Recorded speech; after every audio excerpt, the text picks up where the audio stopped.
September is Childhood Cancer Awareness Month. 1 in 285 children are diagnosed with cancer before their 20th birthday. For one strong girl, she was diagnosed with acute lymphoblastic leukemia at the age of 5. Freshman Lily Dodson and her mother Susie Dodson tell us their story. They took one look at her and saw that the bruises very much pointed to cancer and all of her symptoms.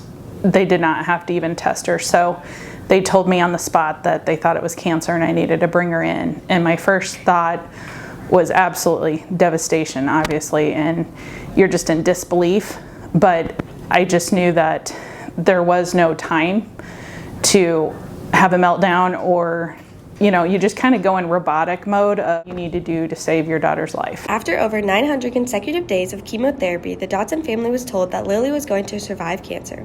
Even after these rough 2.5 years of intense treatment, cancer will never fully be gone. Lily will continue to be tested yearly and has a 50% chance of secondary cancer. She has to protect her skin and watch what goes in and out of her body that would set her more vulnerable for a second cancer. Some of it's just that people don't really understand you that much since you've been diagnosed with it. Even though you're cured, people don't understand what you went through. Susie continues to share Lily's story because they fight for the 43 new children diagnosed with cancer today. Childhood cancer is the #1 cause of death by disease in children. When Lily was diagnosed, only 4% of federal cancer research was allocated to children. Susie still goes out of her way to raise awareness and help other families in need. So we had two $50,000 studies that we did in honor of Lily and other kids that were fighting cancer. And then we also do 2 blood drives every year. And then we also help in many other ways with many other nonprofits. Throughout the long and hard process, Lily has kept a friend close. Freshman Lizzie McCann doesn't see her best friend any differently.